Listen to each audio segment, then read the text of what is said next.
Bonsoir, bienvenue dans ce nouveau numéro du magazine Pulsation, le 100e, un rendez-vous exceptionnel, numéro exceptionnel. Dans cette émission, au travers de 4 sujets, nous allons retrouver une partie de celles et ceux qui ont fait vivre ce magazine pendant près de 10 années. Pulsation est un magazine santé, vous le savez, un magazine santé grand public, attendu sur l'ensemble du bassin genevois, mais aussi en France voisine, un magazine surtout compris par l'ensemble de la population comme un rendez-vous santé incontournable à la télévision. 4 reportages donc, 4 sujets majeurs pour, pendant près d'1 heure, essayer de comprendre l'enjeu de la santé dans une région comme la nôtre, mais aussi pour les uns et les autres qui, à un moment de leur vie, sont évidemment concernés par la maladie, mais aussi les soins de manière plus large. 4 sujets que je vous propose de découvrir maintenant dans notre sommaire en images. Les naissances prématurées, l'urgence des premiers instants, des premiers jours, des premières semaines, mais aussi le suivi médical au fil du temps. Les transplantations, l'enjeu pour les patients en attente, le manque de donneurs et la pénurie d'organes. La maladie de Parkinson, les traitements actuels, mais aussi les recherches et les perspectives pour l'avenir. Et enfin, le surpoids chez l'enfant, l'éducation du patient et de son entourage, les habitudes alimentaires et l'activité physique. Les naissances prématurées, 4 invités donc pour nous faire comprendre l'enjeu de ces naissances, mais aussi leurs conséquences. Tout d'abord, Marc Villemier, bonjour. Merci d'être avec nous aujourd'hui. Vous êtes l'heureux papa d'Amélie, née prématurée à 30 semaines environ, et Amélie est aujourd'hui âgée de 15 mois. À vos côtés, professeur Petra Huppy. Bonjour, merci d'être avec nous. Vous êtes pédiatre du développement. Nous allons tenter de comprendre l'enjeu du suivi de ces enfants, mais aussi des parents. On en parlera tout au long de cette émission. Également à vos côtés, le docteur Grégory Lodijenski. Bonsoir, merci d'être avec nous. Vous êtes néonatologue. Là encore avec vous, on essaiera de comprendre l'enjeu, mais aussi l'urgence des premiers instants et des premières semaines. Et puis également à vos côtés, Valérie Fonkenel. Bonjour, merci d'être avec nous. Vous êtes la maman de Maël, j'en ai parlé dans ce sommaire, né grand prématuré à seulement 25 semaines et 510 grammes. Nous allons d'ici quelques instants revoir quelques images et notamment un témoignage, le vôtre, quelques jours après la naissance de Maël. C'était une inquiétude, une angoisse permanente? Ça a été un moment choc de ma vie. Ça ne s'oublie pas. On croit oublier, mais même après 2 ans et demi maintenant, c'est toujours là. Alors avec vous, on va aussi comprendre et suivre l'évolution de Maël, aujourd'hui âgé de 2 ans et demi. Mais avant cela, je vous propose de retrouver maintenant ce document. Un document donc il y a 2 ans, enregistré quelques jours, quelques semaines après la naissance de Maël, où on va le comprendre et le vérifier. L'inquiétude est permanente. Regardez. Mon accouchement a été rapide. J'ai vécu ça comme un sentiment de frustration, un grand vide brutal et de la culpabilité de ne pas avoir pu aller jusqu'au bout de ma grossesse. Maël est resté hospitalisé pendant 4 mois et ces 4 mois ont été une angoisse permanente, nuit et jour. Un jour il va bien, un jour il va pas bien. Je crois que le pire, c'est quand vous n'êtes pas près de votre enfant, vous angoissez encore plus, vous culpabilisez en vous disant que vous êtes dehors et lui se bat pour vivre. Et vous arrêtez vous aussi de vivre. Pendant 4 mois, j'ai arrêté de vivre. Valérie Fonkenel, comment vous regardez ces images? Comment vous écoutez vos propos? Voilà, j'ai toujours du mal. Finalement, j'ai l'impression, quand je parle autour de moi, que je suis forte, que les choses ont été oubliées. Et finalement, en regardant, c'est... Vous l'avez dit, on n'oublie pas. On n'oublie pas, ça me prend aux tripes. Docteur Grégory Lodijenski, il y a non pas une prématurité, mais des prématurités. À quel moment il y a risque et danger pour l'enfant? Je pense qu'il y a effectivement un peu 2 groupes d'enfants. Il y a les extrêmes prématurés, on va dire, ou les très grands prématurés qui naissent entre 24, 25 semaines et 28 semaines. Donc c'est le cas de Maël, hein, comme on est vraiment... le cas de Maël. Et puis après, il y a un groupe de prématurés qui est aussi plus fréquent, les enfants de 30 semaines et plus, 31, 32 semaines, qui finalement qui nécessite aussi des soins très aigus au départ, mais qui après se stabilise et évolue plus rapidement. C'est toujours une situation d'urgence? Le plus important, effectivement, c'est toujours vraiment la naissance et la prise en charge dans un centre spécialisé. On a une équipe formée qui est toujours disponible pour la prise en charge de ces grands prématurés. Ça nécessite du monde, beaucoup d'équipements, et c'est vrai que cette partie-là, la partie de la naissance, est toujours une grande urgence. Avec un risque permanent, une incertitude permanente aussi, d'heure en heure, de jour en jour? Alors c'est ça qui est très dur pour les parents. Je crois que surtout quand on prend le cas de Maëlle, c'est que effectivement les parents vivent au jour le jour, ou des fois d'heure en heure, en fait, une évolution qui peut être extrêmement rapide et qui est un peu comme une montagne russe. Un jour ça va bien, un jour ça va moins bien. Et ça, on est bien conscient que c'est très difficile. Mais c'est vrai que ces enfants de 24 et 25 semaines sont entre la vie et la mort pendant des fois plusieurs semaines. Alors Marc Villemier, vous aussi, votre fille est née prématurée à 30 semaines. Comment vous avez vécu ces premiers jours, ces premiers instants, mais aussi ces premières semaines avec cet accompagnement, j'imagine, et cette réflexion, mais aussi discussion permanente avec les équipes qui s'occupaient de votre fille? Alors les premiers jours sont effectivement assez stressants parce qu'on découvre un environnement, on est éventuellement déplacé du service des soins intensifs à un autre service. Maintenant, on voit que partout, ils sont très très bien suivis. Donc, c'est très rassurant pour les parents de voir l'encadrement qui est vraiment extrêmement serré. Il y a un nombre d'infirmières spécialisées très grand. Donc, on a l'impression d'être très bien suivi. Dans le cas d'Amélie, à partir de quelques jours où elle n'a plus besoin d'oxygène, au fond, les choses se sont aussi beaucoup relaxées. Après, c'était chaque jour, les progrès allaient vite sur les nouvelles étapes qui étaient franchies, quand tout d'un coup, il n'y a plus besoin de mettre de température. Et donc ça fait qu'effectivement, il y a un moment quand même où on apprécie de voir, on a même du plaisir à voir tous ces changements et on peut quitter le stress. Mais je pense que c'est à peu près le moment où on quitte la respiration, que ça se décontracte un peu. Professeur Petra Huppi, je rappelle, vous êtes pédiatre du développement. Pour les grands prématurés, chaque jour compte? Chaque jour compte en effet. Et c'est clair, quand on regarde les chiffres pour le développement et quand on parle du développement, on parle surtout du développement neurologique, des capacités du cerveau. On voit que chez le grand prématuré, 1 sur 5 va avoir des problèmes dans son développement d'ordre plus ou moins important. Et ça, c'est clair, c'est un risque qui fait énormément peur aux parents. Et je dirais que c'est extrêmement important quand après 3 ou 4 mois que les parents sortent de cet entourage qui est très intense en néonatologie, qu'ils ont un suivi, une présence d'une équipe qui connaît bien les problématiques de la néonatologie, mais qui peut les amener dans cette incertitude qui va venir pour suivre le développement. Et c'est ça le service développement et croissance qui s'est créé il y a une dizaine d'années aux ZUG. Parce que le suivi continue sans cesse, évidemment. Le rôle que vous avez ne s'arrête pas au moment où l'enfant sort de la phase la plus critique.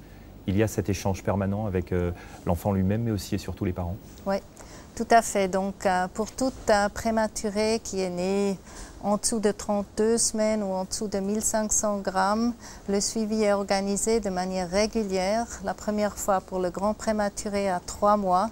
Et c'est répété chaque 6 mois ou à besoin avec des intervalles à 3 mois jusqu'à la scolarisation de l'enfant.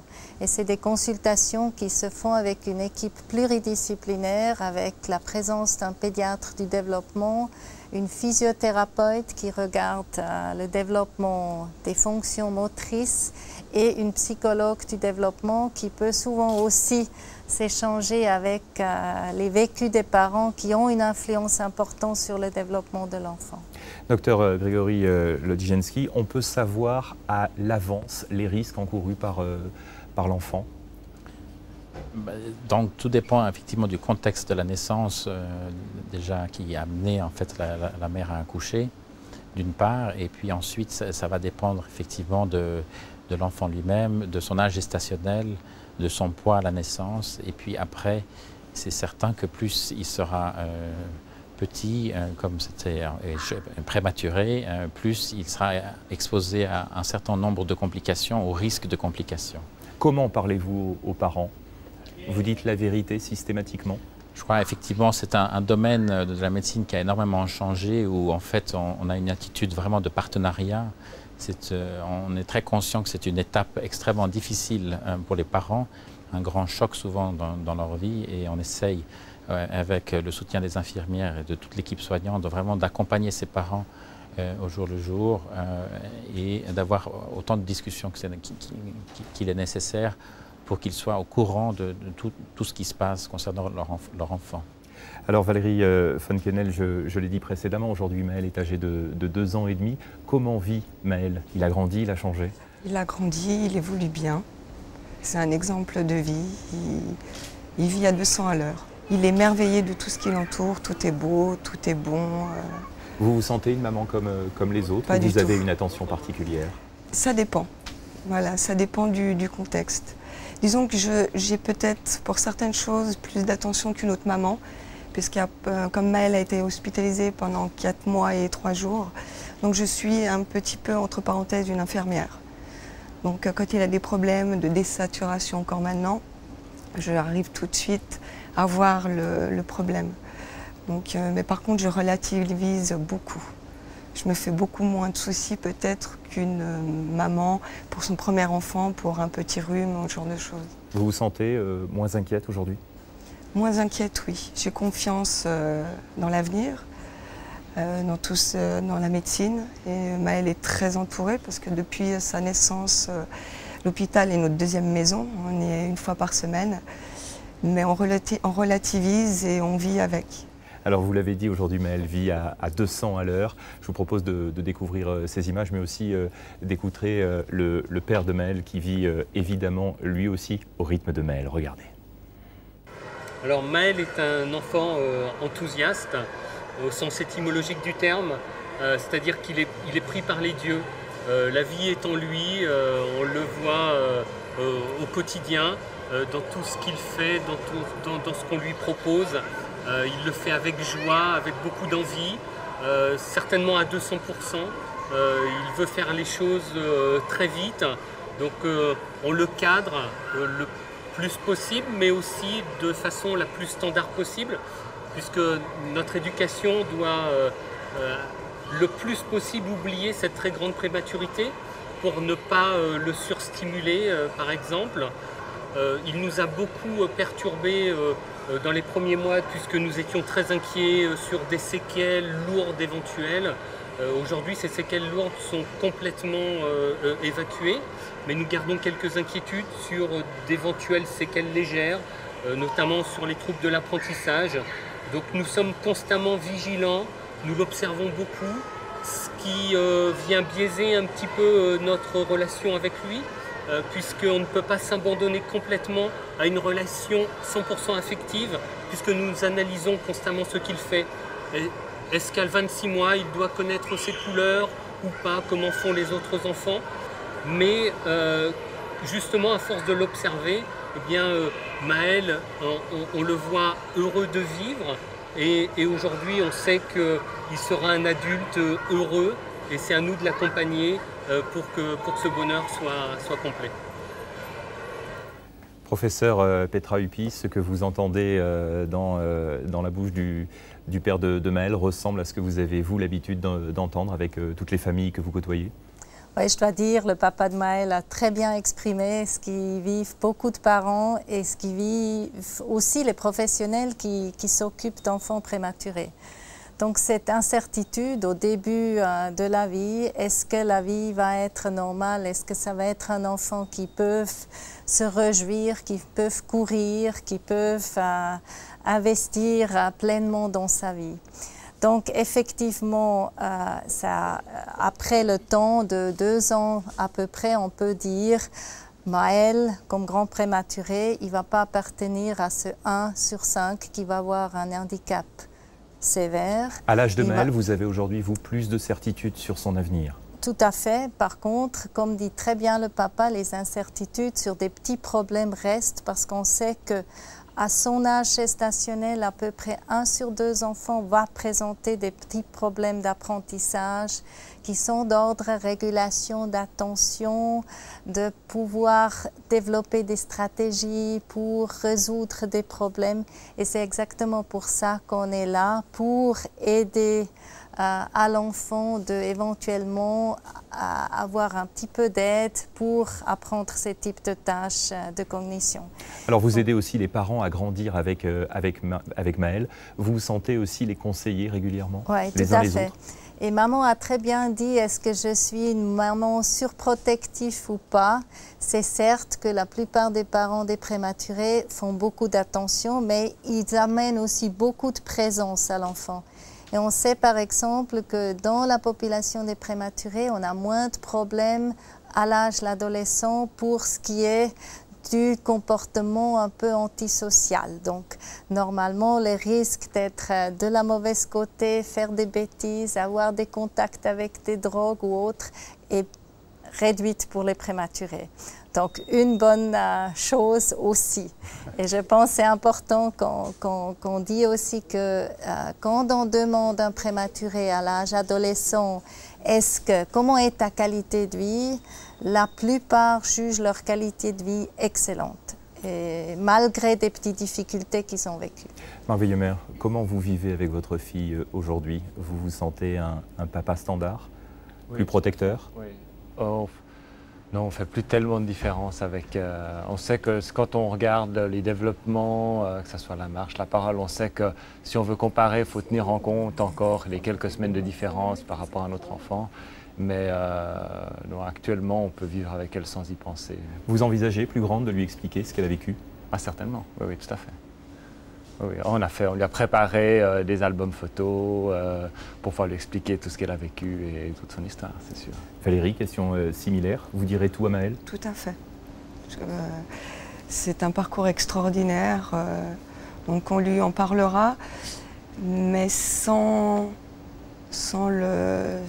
faire que la chose soit énorme et pour qu'il, vulgairement parlant, qu'il prenne la grosse tête. Voilà, en relativisant les choses, mais en lui expliquant son parcours de vie. Merci en tout cas à vous quatre de nous avoir éclairés au travers de vos témoignages, mais aussi de vos compétences sur ce que l'on appelle les naissances prématurées. On l'a compris, avec un enjeu de jour, un enjeu de poids aussi, avec des situations plus critiques que d'autres, notamment aux environs de la 25e semaine. Sachez également, si vous souhaitez aller plus loin sur ce sujet, qu'un site internet a été développé par les hôpitaux universitaires de Genève pour avoir de l'information de complément sur ce sujet, site avec une adresse qui s'affiche sur votre écran. Merci à vous quatre d'avoir été nos invités aujourd'hui. Deuxième chapitre de ce 100e numéro du magazine Pulsation qui nous réunit aujourd'hui, les transplantations. 4 invités donc pour un état des lieux, pour comprendre le contexte médical mais aussi psychologique qui entoure cet univers, celui de la greffe. Invité aujourd'hui, Abel Corba. Bonjour, merci d'être avec nous. Vous êtes en attente de greffe de rein. On va essayer dans cette émission de mieux comprendre votre histoire, mais aussi ce que vous vivez, vous, aujourd'hui, en attente d'une greffe de rein. À vos côtés, le professeur Philippe Morel. Bonsoir, vous êtes chirurgien. Merci d'être avec nous aujourd'hui. Nadine de Carpentrie également est présente ce soir. Merci, vous êtes coordinatrice de transplantation. On verra avec vous que la Suisse continue de manquer d'organes. Et puis également Bruno Montero, bonsoir. Vous êtes, vous, greffé du rein. C'est assez récent, depuis décembre 2008. Vous avez reçu le rein de votre mère. Comment vous avez appréhendé cette nouvelle vie? On va voir d'ici quelques instants des images que nous avions tournées ensemble il y a plusieurs mois. Aujourd'hui, votre vie a changé?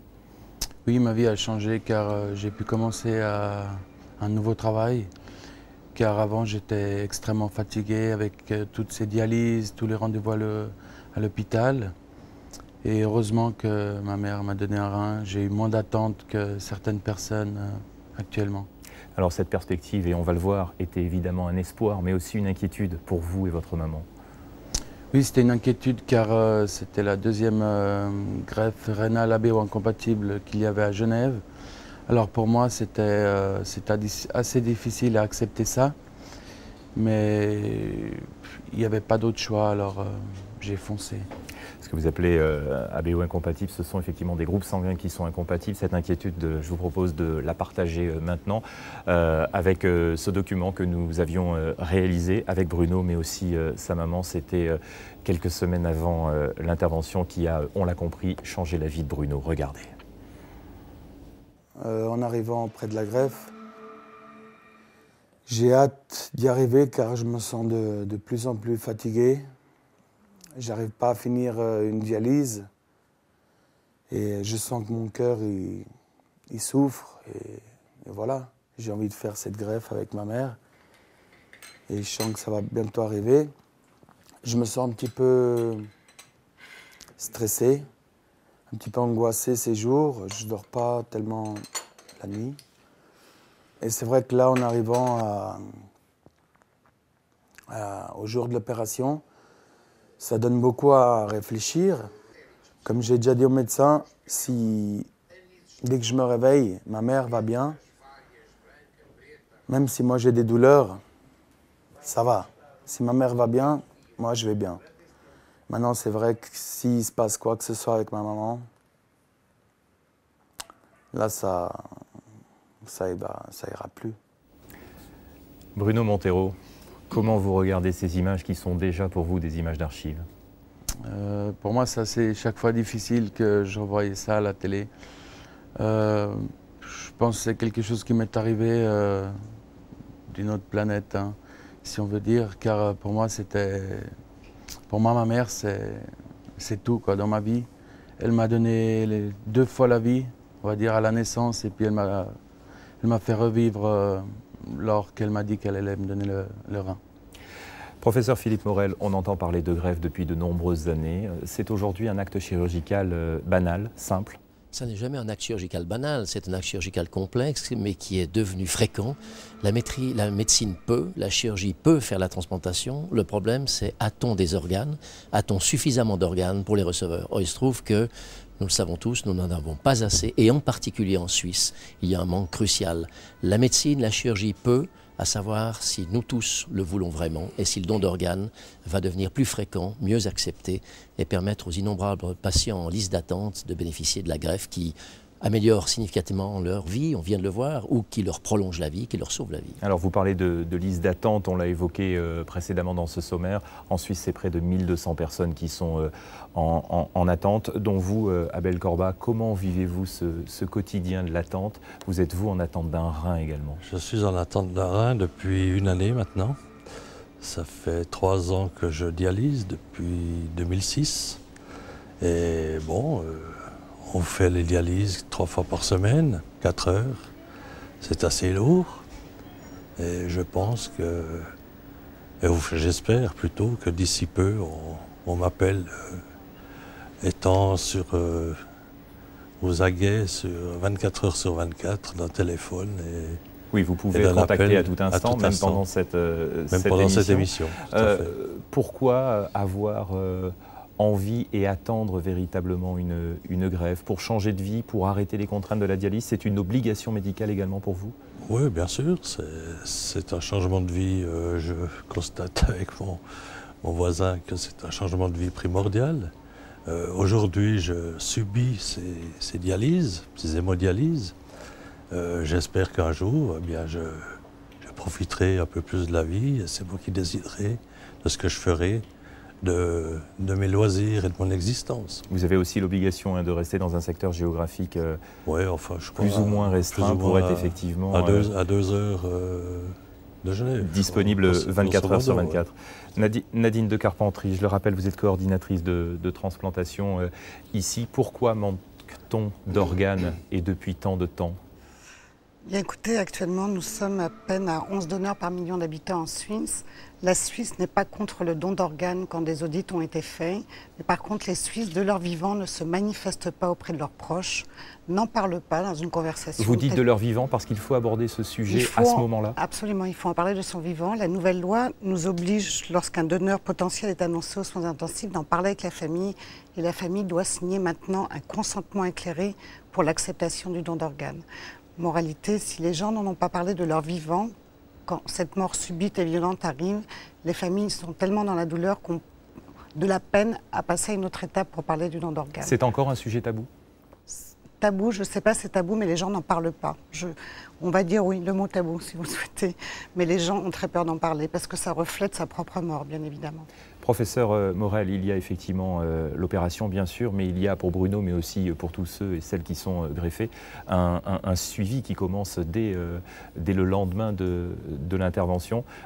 Une fois greffé, tout ne s'arrête pas. Non, il y a deux phases. Il y a la phase hospitalière, la phase post-opératoire, dans laquelle on ajuste le traitement immunosuppresseur, le greffon se met à fonctionner, le patient va mieux. Ça, c'est la phase hospitalière où il y a un suivi très intense. Puis ensuite, il y a la phase extra-hospitalière qui dure des mois, des années, au cours desquelles on va suivre le patient, suivre la fonction du greffon, monitorer le traitement. Et puis ces contrôles sont de plus en plus espacés. Et lorsque tout va bien, la qualité de vie est excellente et les suivis deviennent très espacés. Alors on a compris dans les propos notamment de Nadine Carpentry que la Suisse manque d'organes cruellement. Cela vous pousse, vous, chirurgiens, à imaginer d'autres techniques, d'autres technologies pour aller plus loin dans les greffes actuelles? Alors tout à fait, même si l'on avait un nombre de donneurs optimal, nous n'aurions probablement pas encore assez de greffons pour l'ensemble des receveurs. Alors il y a plusieurs solutions, on l'a vu, il y a les transplantations ABO incompatibles, comme monsieur a eu, c'est-à-dire à travers les barrières des groupes sanguins. Et puis il y a un grand espoir quand même qui est... Donc là, nous sommes dans une configuration délicate. Nous sommes dans une configuration immunologique délicate parce qu'a priori, à travers les groupes sanguins, le rejet est immédiat. Donc il faut maîtriser le système immunitaire du receveur pour qu'il accepte un organe qui, au plan immunitaire, est très différent de son propre organisme. Et puis l'espoir, dans un nombre d'années qu'il est difficile d'évaluer, c'est d'utiliser des organes d'origine animale. C'est ce qu'on appelle la xénotransplantation, où là, la barrière immunologique est encore plus grande. Et en plus, il y a les problèmes de transmission de maladies virales et d'autres maladies que les animaux peuvent avoir qui seraient transmises à l'homme. Cela reste cependant une solution qui un jour verra la solution du manque d'organes. C'est pour les personnes concernées un changement de vie, quoi qu'il arrive, après la greffe? Ah oui, c'est un changement de vie. Alors, il faut dire que ce n'est pas seulement un changement de vie, mais pour les patients qui reçoivent un organe vital, le cœur, le poumon, le foie, c'est une nouvelle vie. C'est une vie, alors qu'en fait, l'issue de leur maladie était le décès. Donc, c'est une nouvelle vie au plan qualitatif, et puis au plan quantitatif, et bien sûr, c'est une espérance de vie qui est totalement différente de ce qu'ils avaient avant la transplantation. Alors cette nouvelle vie, Bruno, vous la vivez au quotidien. Nous vous avons rencontré il y a quelques jours. Je vous propose de découvrir ce nouvel extrait avec un Bruno qui vit forcément différemment, avec un quotidien évidemment changé du tout au tout. Regardez. Bien, Monsieur Montero. Alors, on est maintenant à 7 mois de la greffe. Les choses vont bien. Vous êtes en bonne forme. Vous avez déjà eu 2 biopsies du rein. Les 2 n'ont pas montré de rejet, ce qui est excellent. Vous avez encore bien sûr beaucoup de médicaments, mais qui sont indispensables pour pouvoir maintenir la fonction de votre rein le plus longtemps possible. Greffé du rein en décembre dernier, Bruno a aujourd'hui commencé une nouvelle vie. Il a quitté le toit parental et vit avec son ami. Depuis la greffe, il a beaucoup changé. Sa vie a beaucoup changé. Donc, il peut tout manger, il peut boire, parce qu'avant, il devait tout contrôler. Et maintenant, non, il mange, il boit sans se dire je peux boire ça, je peux manger cela.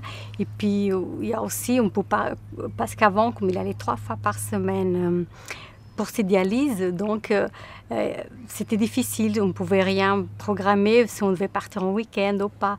Aujourd'hui, non, on peut partir sans avoir de problème.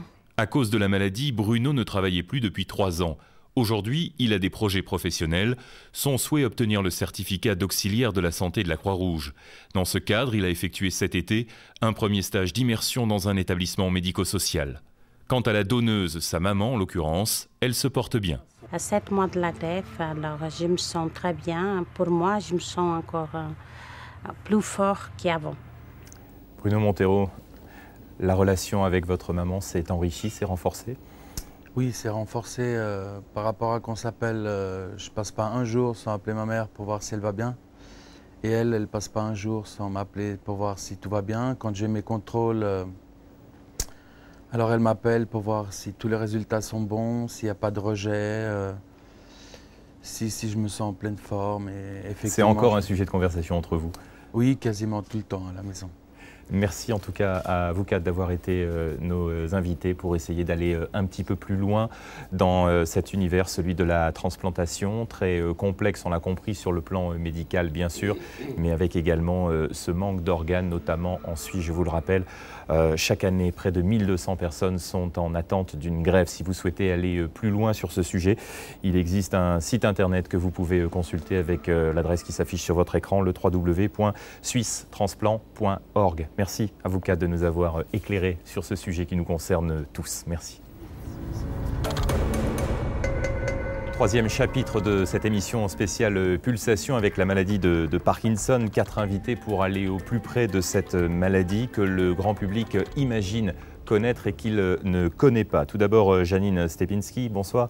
Merci d'être avec nous. Vous souffrez de la maladie de Parkinson depuis 14 ans. Avec vous, on va comprendre votre quotidien, mais aussi les symptômes que vous ressentez. À vos côtés, professeur Pierre Burkhardt.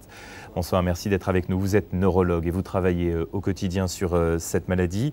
Evelyne Herbe, également de l'association Parkinson Suisse. On verra avec vous que l'entourage a un vrai rôle à jouer. Et puis également avec nous ce soir, Ariane Betts. Bonsoir, merci d'être avec nous. Vous êtes physiothérapeute. On verra également que vous jouez un rôle majeur dans le suivi des hommes et des femmes qui sont atteints de la maladie de Parkinson. Janine Stepinski, on va voir d'ici quelques instants un document. Nous vous avions rencontré il y a quelques années, avant votre opération que vous avez subie maintenant. Vous étiez dans l'interrogation, dans l'inquiétude. Avant d'aller sur la table d'opération, vous avez beaucoup hésité? Oui, j'ai hésité, mais c'était plutôt bien avant. Et puis une fois que les troubles moteurs étaient là, que j'avais des mouvements en trop, que j'avais des blocages et tout, il y avait plus de problème. Je crois que la décision, c'est même pas moi qui l'ai prise, elle s'est prise toute seule. Et aujourd'hui, vous vivez mieux? Aujourd'hui, je vis mieux, en tout cas sur tout ce qui est moteur. Alors des interrogations, des incertitudes aussi que je vous propose de redécouvrir maintenant avec cet extrait, ce document que nous avons réalisé il y a quelques années, donc avant l'intervention chirurgicale de Janine Stepinski. Regardez. J'y pense bien sûr, du reste le docteur Burkhardt m'a suggéré d'y penser. Il m'a demandé si j'étais contre a priori, je ne suis pas contre a priori. Là aussi, ce qui est très difficile, c'est de savoir est-ce qu'il faut... Il me dit maintenant, je suis la candidate idéale pour l'opération, que probablement je réagirais bien, mais il n'a pas de garantie. Il tient que ce soit moi qui prenne la décision, et c'est une décision qui est difficile à prendre. Est-ce que dans 2 ans, on aura fait d'autres progrès et qu'on fera quelque chose d'autre qui sera mieux, plus... Dans la partie opération, ce que j'entends bien, c'est que je vais récupérer toute la partie moteur, mais tout ce qui est un petit peu inconnus, qui sont plus sensibles à l'émotion. Il y a des choses qui se passent en moi qui sont... Oui, je pense que je sais que c'est la maladie. Ça, je ne pense pas que je récupérerai avec l'opération. Maintenant, sûrement, le bonheur de retrouver de perdre cette rigidité me fera peut-être oublier tout le reste, je ne sais pas. Professeur Pierre Burkhardt, on vient de l'évoquer maintenant, l'intervention chirurgicale, ce n'est pas le seul traitement. Non, avant qu'on commence à parler de chirurgie, il existe une longue période où on agit avec des médicaments, 1, 2 et souvent une combinaison de plusieurs molécules qui permettent d'avoir un bon effet, voire un excellent effet sur l'ensemble des symptômes moteurs de la maladie. Le nom de cette maladie est très connu et le grand public croit souvent connaître cette maladie. On va bien au-delà des tremblements habituels. Oui, effectivement, le tremblement, c'est le symptôme le plus spectaculaire, mais certainement le moins gênant. En fait, il s'accompagne de symptômes plus importants qui sont la rigidité et surtout la lenteur des mouvements et de la marche. Et cette lenteur est considérée comme le symptôme le plus handicapant de la maladie. À côté de ces symptômes moteurs, il y a toute une variété d'autres symptômes dits non moteurs qui interfèrent avec les fonctions cognitives, les fonctions digestives, vasculaires, etc., qui, elles aussi, constituent une autre forme de handicap survenant un peu plus tard dans la maladie. Aujourd'hui, concrètement, la médecine sait guérir cette maladie? Non, pas du tout.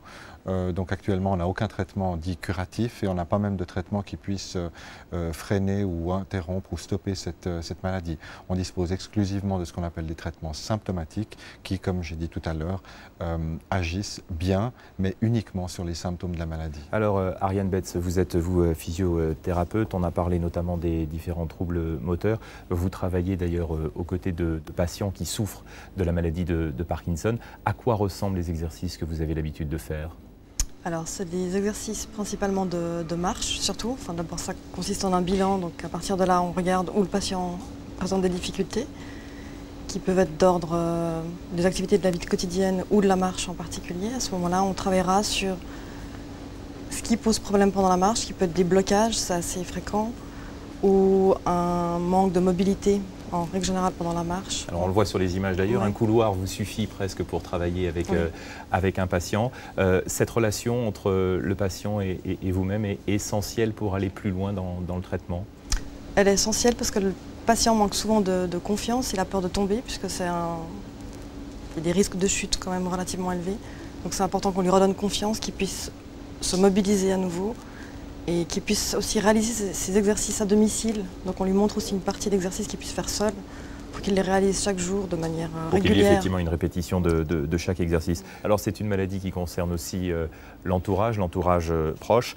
Evelyne Herbe, il y a évidemment la personne concernée qui souffre des symptômes, des conséquences, mais l'entourage lui aussi souffre d'une part et a aussi un rôle à jouer.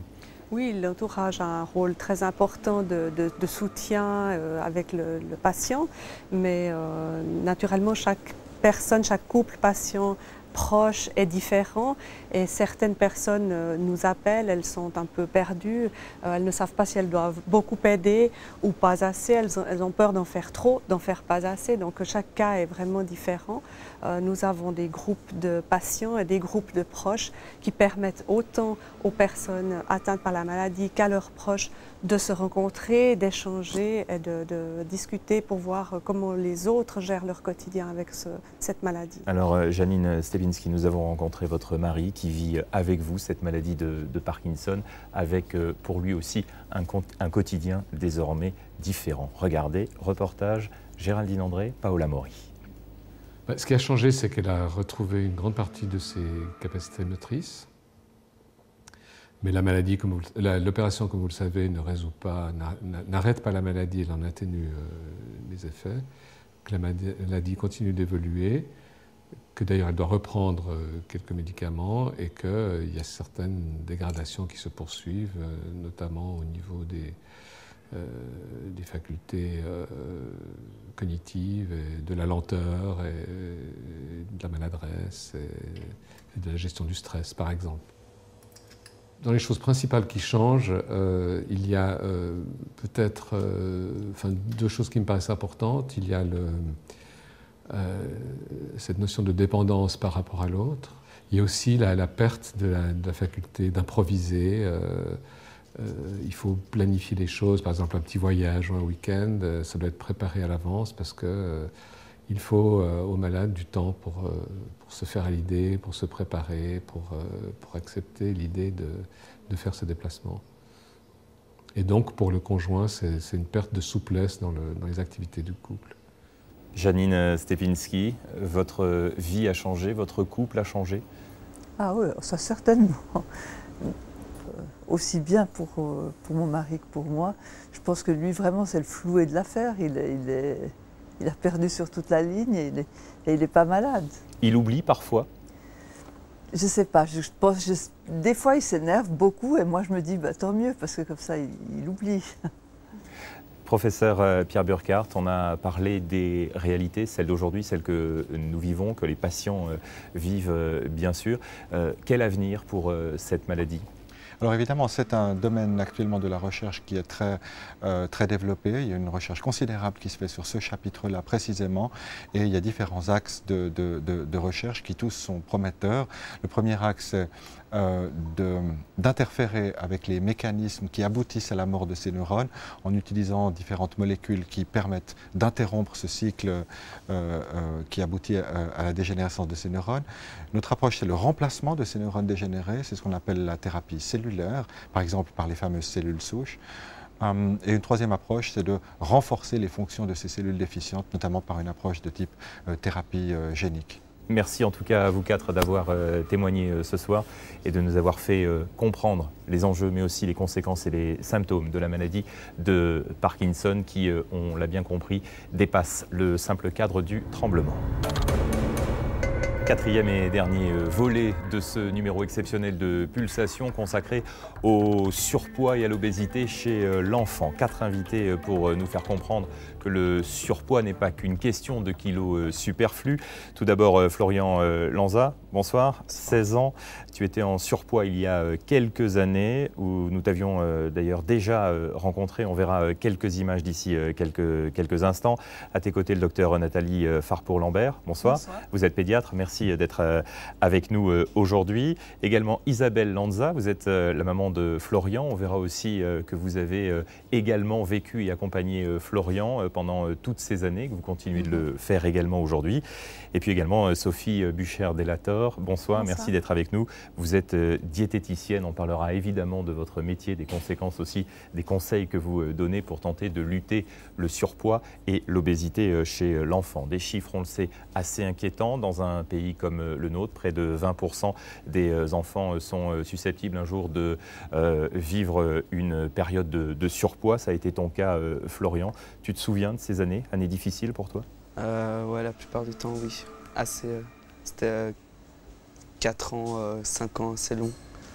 Faut de la motivation pour arriver au bon résultat.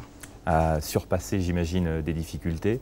Les difficultés aussi dans une vie quotidienne avec des copains et des copines qui ne sont pas toujours tendres, avec un physique pas forcément toujours facile à... Les personnes qui ne sont pas tendres, c'est pas forcément des amis du coup, mais les amis, c'est les gens qui nous acceptent tels qu'on est. Ça t'a aussi aidé à faire le tri. On va te retrouver, c'était il y a 5 ans, avec des interrogations d'un enfant de 11 ans qui vivait donc à ce moment-là une période de surpoids. Regardez. Alors donc Florian fait 2 fois par semaine du sport à Crécy. Ils apprennent donc à courir sur un tapis, à faire du vélo. Depuis 2 semaines maintenant, il fait de la natation. Donc grâce à ce programme, le programme qu'on fait à Crécy, il y a un petit déclic dans sa tête et c'est vrai que avec mon mari, on fait de la course à pied et il nous suit plus volontiers à vélo qu'avant, qu'il râlait tout le temps quand on lui demandait de nous suivre. C'est surtout à la gym que les copains ils m'embêtent. Je suis toujours choisie pour les jeux en dernier, puis ça me vexe quoi. Florian, comment tu revois ces images Ça me fait un qui ont peu déjà rigoler, 5 ans? Ça te fait sourire? Oui. Tu as bien changé? Ouais. Tu te plais aujourd'hui? C'est sûr. C'est totalement différent. C'est une autre vie. Exactement. Docteur Nathalie Farpour-Lambert, vous êtes pédiatre, je le rappelle. Quand commence l'obésité, le surpoids chez un enfant comme Florian? On peut dire que le surpoids apparaît déjà au moment où on remarque des bourrelets sur le ventre en particulier, et puis au moment où on doit commencer à acheter des pantalons de taille supérieure, une voire plusieurs tailles au-dessus de l'âge de l'enfant. Alors bien sûr, d'un point de vue médical, nous suivons des courbes comme les courbes de croissance, mais ce qu'on appelle des courbes d'indice de masse corporelle, de manière à savoir si le poids est trop élevé par rapport à la taille. Et il est indispensable d'agir très vite? Alors idéalement, il faut réagir tôt, dès l'apparition du surpoids, pour 2 raisons. La première, c'est que nous savons que l'excès de poids est associé à des complications, en particulier les maladies cardiovasculaires et le diabète. Et également, nous savons que plus nous agissons tôt, plus nous avons des chances de corriger le tir, comme je dirais. Pourquoi? Parce que l'enfant est en croissance. Donc l'idéal est de commencer avant la puberté. Alors vous devez corriger, comme vous le dites, le tir avec l'enfant lui-même, mais aussi avec l'entourage? Bien sûr, les parents sont responsables de l'éducation, mais également de l'environnement à la maison. Et l'enfant ne peut pas changer tout seul. Donc les parents doivent servir de modèle. Et c'est peut-être la part la plus difficile dans certaines familles, c'est qu'il faut changer les habitudes de vie de tous les membres de la famille. Alors Isabelle Lanza, vous êtes la maman de Florian. Vous avez, comme le dit le docteur Nathalie Farpour-Lambert, changé, adapté votre vie pendant cette période difficile qu'a vécu Florian? On l'a un petit peu adapté, c'est vrai. Donc dans les repas, on essaye un petit peu de ne pas faire des grosses assiettes. Donc on lui servait une assiette et puis il devait comprendre que c'était son assiette, il n'y avait que ça. Donc qu'on ne pouvait plus se resservir. Et donc on lui expliquait qu'il y avait de la viande, des légumes, des féculents, mais que après ça il pouvait prendre un fruit. Et puis à part ça, il y a un petit peu du sport qu'on pouvait éventuellement... oui, on va parler de l'activité physique évidemment dans cette, mais c'est vrai émission. On n'a pas voulu trop changer non plus la nourriture parce que donc ça faisait beaucoup trop pour la famille, mais on a mangé pareil. Et... Comment vous avez vécu les années de surpoids de Florian? Ça a été aussi pour vous une souffrance? C'était une souffrance de le voir lui souffrir déjà, parce que ma maman souffre. Hein. On a 2 garçons, donc notre premier fils est assez mince, il mangeait de tout, donc il n'avait aucun souci de surpoids. Et puis lui, il ramait derrière, il essayait de manger un petit peu moins, mais c'était pas facile. C'était pas facile. Alors, Sophie Bucher-Delator, je rappelle, vous êtes diététicienne. Les enfants qui ont à un moment donné une difficulté de surpoids sont condamnés pour faire un régime? Alors non, on essaye justement d'éviter ce mot et on insiste beaucoup auprès des parents pour expliquer que les enfants ne doivent pas suivre de régime. C'est vraiment important étant donné qu'ils sont en croissance, ils ont besoin d'une alimentation équilibrée. Et en fait, les conseils qu'on donne aux enfants en surpoids et à leur famille sont des conseils qui sont valables pour tous les enfants, qu'ils aient un problème de surpoids ou pas. Et en fait, effectivement, on parle beaucoup des repas équilibrés, comme vous l'avez dit, avec de la viande ou un autre aliment qui le remplace, un féculent, un légume. On parle par exemple des boissons aussi, de la structure des repas, d'éviter les grignotages. Donc il y a beaucoup de volets, mais qui sont finalement toujours des conseils qui sont valables pour toute la population. Pour beaucoup, l'alimentation équilibrée n'est pas forcément synonyme de plaisir. C'est une erreur? On essaye de lutter contre cette idée qui est en fait une idée bien reçue. ancrée, hein. Oui, c'est vrai. Mais en fait, une alimentation équilibrée peut vraiment être très goûteuse. Et je dirais qu'avec les enfants, une des principales difficultés qu'on a, c'est les légumes qui sont parfois pas appréciés. Et on essaye de faire également des séances d'éducation au goût avec les enfants pour qu'ils apprennent à déguster et à goûter de nouveaux aliments. Donc des conseils et de la pédagogie, c'est aussi ce que vous faites? Exactement. Docteur Nathalie Farpour-Lambert, on a parlé effectivement de l'alimentation, bien sûr c'est essentiel. Il y a aussi l'activité physique. Vous poussez à la dépense? Alors bien sûr, nous vivons dans une société où il y a presque plus besoin de marcher pour se déplacer. On peut tout faire au bout d'un clic de souris. Et puis l'activité physique, nous savons, est essentielle à la vie de l'être humain pour la dépense énergétique, le maintien du poids, mais aussi la prévention de nombreuses maladies chroniques. Alors nous encourageons le mouvement, que ce soit pour aller à l'école, à pied, à vélo, également utiliser les escaliers le plus souvent possible. Et puis, si possible, eh bien, faire du sport. Alors bien sûr, quand on est en excès de poids, c'est difficile, on l'a vu dans le reportage. Ça veut dire qu'il faut déjà se reconditionner physiquement. Donc nous mettons en place des programmes de sport adaptés à ces enfants de manière à ce qu'ils retrouvent la forme, mais aussi du plaisir et puis surtout le plaisir d'être en groupe, sans moquerie et bénéficier d'une bonne intégration. Vous parlez d'encouragement, vous insistez parfois, vous obligez aussi à faire du sport ou en tout cas à faire de l'activité physique. Oui, nous essayons que ça soit intégré dans la vie quotidienne au même titre que se brosser les dents. Alors aujourd'hui, Florian, et on va le voir d'ici quelques instants dans un autre reportage que l'on t'a consacré, nous nous sommes rencontrés il y a quelques jours, tu continues une activité physique, tu continues un suivi. À quoi sert ce suivi? En partie à voir si ça va toujours bien. Puis c'est aussi une bonne entente entre le docteur Farpour et moi. Elle regarde si ça va à l'école, le sport, qu'est-ce que je fais. Donc c'est un panorama de l'ensemble. Exactement, oui. Tu crains l'après? Un peu quand même, mais ça va, j'ai encore assez confiance en moi. C'est parce que cette complicité existe qu'aujourd'hui Florian a ces résultats? Je crois que c'est indispensable d'avoir confiance l'un et l'autre. Le surpoids est souvent vu comme quelque chose de négatif. Ce sont des enfants qui souffrent de moqueries. On les accuse de trop manger, de ne faire aucun effort, alors qu'en réalité, ils font énormément d'efforts avec leur famille. Et je crois qu'il faut les encourager, il faut être positif, il faut encourager le moindre changement. Et je crois que c'est à ce prix-là qu'on y arrive.